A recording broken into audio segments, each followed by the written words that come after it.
Hello and welcome back to Politics on the Prairie.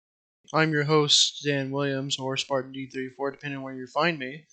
And today, we're going to be going over the 2023 Ward 6 City Council election and summarize my thoughts on what went down, historical election in that district, how the county clerk primaries tell us who turned out, and overall analysis of the total election. However, what would be interesting about this edition of Politics of the Prairie is that it is not limited strictly to my Patreon subscribers, but it'll be a public audience, so we'll see how it's received. Anyway, let's get down into the races. So as you can see here, we have the 2019 general election for Ward 6 on the left side of the screen.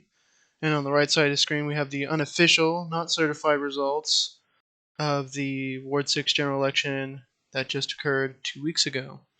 I don't expect these results to change too much. I haven't revisited them just yet, but generally in Oklahoma elections, they don't change from the initial results reported on election night to the ones that end up being certified.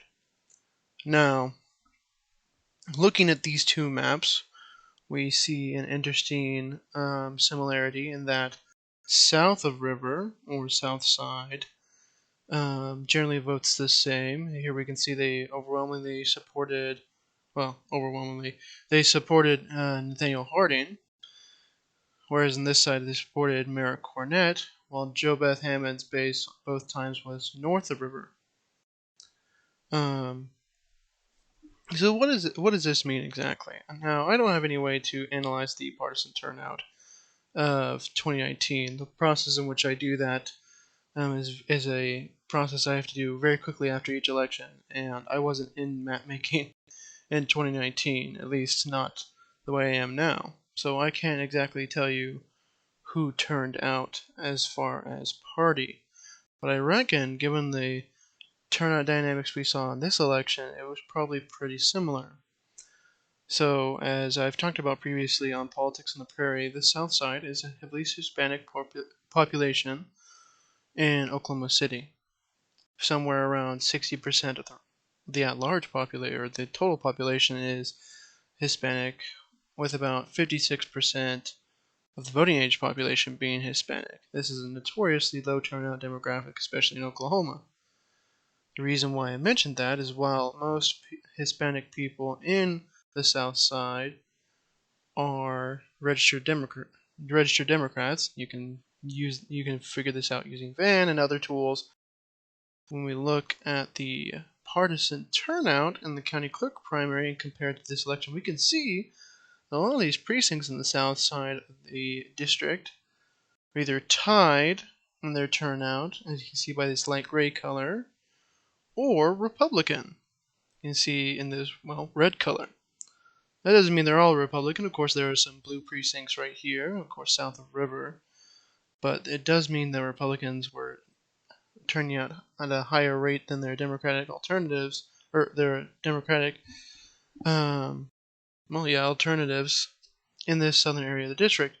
Now, knowing the two campaigns and their strategies, Joe Beth Hammond, Merrick Cornett, while these were both Democrats running for this nonpartisan office, I would say that there were some traditional partisan technique used to campaign.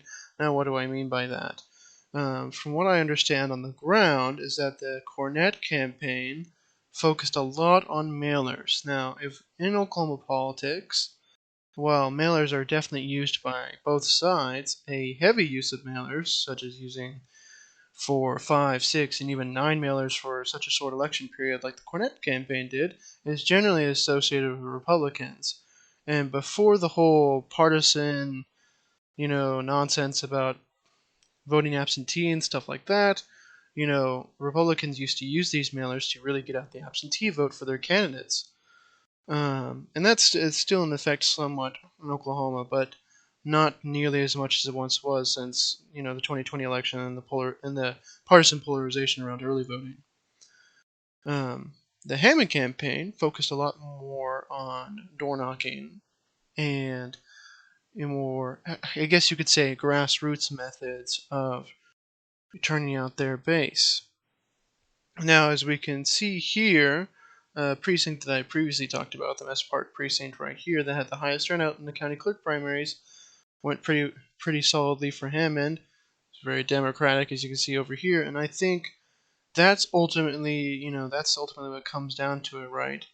Is that you have these green precincts down here, but they'll lower turnout generally, and then you have these higher turnout purple precincts up here. Now, granted, this is all relative analysis when I say lower turnout, higher turnout. We have a combined vote of around 3,000 or so votes cast in this election for a city council district where 80,000 people live, and there are about 58,000 eligible voters.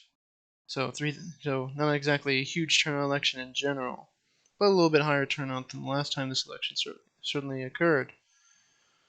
What's going to be interesting moving forward to see if this north-south divide continues to exist in this district. Now, of course, we won't see another election in this district until at least 2027, 4-year city council terms.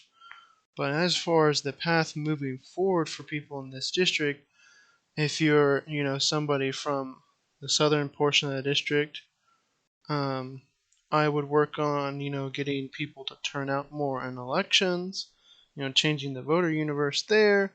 I think, in my opinion, the Democrats should do this just so we have a higher turnout electorate. Again, most of the people who are Hispanic down here that are registered to vote are registered Democrats. So if they don't turn out to vote, that might produce a skewed election result against the Democratic Party. And if I was a Republican competing in this area, which, I mean, this is the progressive core of Oklahoma City, so good luck to you. But if I'm a Republican competing in this area, I'm going to try to, appeal to these more moderate precincts on the eastern or northeastern edge of the district. As we can see here, this is like core downtown. Again, we talked about Mesta Park, but also there are some areas around here where we can see that it is lighter Democratic turnout, so possibly some purchase available there. But the Republican campaigns would also be good to focus on turning out Republicans here on the South Side. While these are pretty dark red precincts, meaning Republicans really quote unquote turned out, again, abysmal turnout rates overall. And I reckon there's more than, 1,616 Republican voters here in this district. And then there's the question of, are city council elections really nonpartisan anymore? One of the big arguments here, is that this was essentially House District 88 reduxed. For those of you unfamiliar, House District 88 featured a Democratic primary between the progressive candidate Maury Turner and the more moderate Jason Dunnington, with Maury Turner ending up being successful in primarying the incumbent Jason Dunnington in 2020. There was a lot of discussion on Twitter and other places online, and probably in the community. I don't live here, so I'm not familiar with the talk on the ground, so to speak, about whether this is almost payback for the moderate Democrats trying to get a more moderate member on the council, with Joe Beth being painted as quote unquote extreme in many cases. We saw a lot of third-party spending in this by a group called Catalyst, and other campaigns trying to paint Joe Beth as this progressive extremist. I think a lot of that characterization fell kind of flat. It was aimed at these areas like Mesta Park and, downtown and these edges over here, trying to, scare, let's be honest, mostly white voters into not voting for Joe Beth because painting her as somebody who's going to, kill their jobs and drive them out of town, so to speak. Whereas, that I think the Hammond campaign has done a really good job of establishing a sort of brand, if you will, with these north of river voters, in that while yes, she's a progressive, she's definitely no extremist, and she actually fits the mold of the district very well.